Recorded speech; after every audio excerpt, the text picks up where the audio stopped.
ಮತ್ತೇನೇನು ಬೆಳಿತೀರಿ? ನಾವು ಇಲ್ಲೆಲ್ಲ ರಾಗಿ, ಕಾಳು, ತೊಗರಿ, ಹಾಂ. ಅಳ್ಳು ಹ್ಮ್. ಇಷ್ಟು ಮಾತ್ರ ಬೆಳಿತೀವಿ ನಾವು. ಏನೇನು ಕಾಳುಗಳು ಬೆಳಿತೀರಿ ಹೇಳಿ? ನಾವು ತೊಗರಿ ಕಾಳು, ತೊಗರಿ ಕಾಳು, ಅವರೆಕಾಳು, ಆಮೇಲೆ ಹುಳ್ಳಿಕಾಳು, ಹುರುಳಿಕಾಳು. ಹಾಂ ಹಾಂ. ಅಷ್ಟು ಕಾಳು ಬೆಳಿತೀವಿ. ಕಾಳಲ್ಲಿ ಮಾಮೂಲಿ ರಾಗಿ. ಈ ಹುರುಳಿಕಾಳು ಇದೆಯಲ್ಲ, ಹೇಗೆ ಕೊಡ್ತೀರಿ ಮಕ್ಕಳಿಗೆ?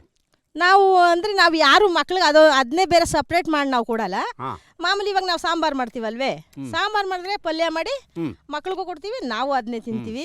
ಇಲ್ಲ ಮೊಳಕೆ ಸಾರು ಮಾಡ್ತೀವಿ. ಅದು ಬಿಟ್ರೆ ಸಪ್ರೇಟ್ ಮಕ್ಳಿಗೆಲ್ಲ ಕೊಡೋದೇನಿಲ್ಲ.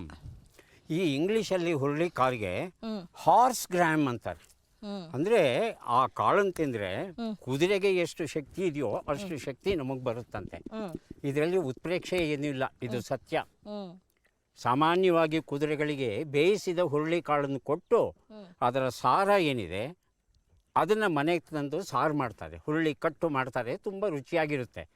ಆದರೆ ಮಕ್ಕಳು, ಬೆಳೆಯೋ ಮಕ್ಕಳಿಗೆ ನಾವೆಲ್ಲ ಕೊಡಬೇಕಾದದ್ದು ಏನಪ್ಪ ಅಂದರೆ, ಹುರುಳಿನ ಚೆನ್ನಾಗಿ ಬೇಯಿಸ್ಬಿಟ್ಟು ರುಬ್ಬಿಬಿಟ್ಟು ಅದಕ್ಕೆ ಬೆಲ್ಲ ಹಾಕಿ ಒಂದಷ್ಟು ತುಪ್ಪ ಕಲಸಿ ಕೊಟ್ಟರೆ ಮಕ್ಕಳು ಸಹ ಕುದುರೆಗಳು ಬೆಳೆದ ಹಾಗೆ ಬೆಳೀತಾರೆ, ಅಷ್ಟು ಶಕ್ತಿ ಇರುತ್ತೆ.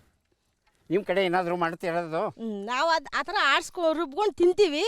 ಆದರೆ ಮಕ್ಕಳಿಗೆ ಅಂತ ಏನು ಮಾಡಲ್ಲ. ನಮಗೆಲ್ಲ ಜ್ಞಾನ ಆದರೆ ಎಲ್ಲ ಒಟ್ಟಾಗೆ ಹುಳ್ಳಿಕಾಳನ್ನ ಬೇಯಿಸ್ಬಿಟ್ಟು ಅದನ್ನ ರುಬ್ಬಿಟ್ಟು ಮಾಮೂಲಿ ಬೆಲ್ಲ ಎಲ್ಲ ತೆಂಗಿನಕಾಯಿ ಎಲ್ಲ ಹಾಕಿ ಒಬ್ಬಟ್ಟು ಯಾವ ರೀತಿ ಮಾಡ್ತೀವಿ ಆ ರೀತಿ ಮಾಡಿಕೊಂಡು ತಿಂತೀವಿ. ತುಂಬ ಸಂತೋಷಮ್ಮ.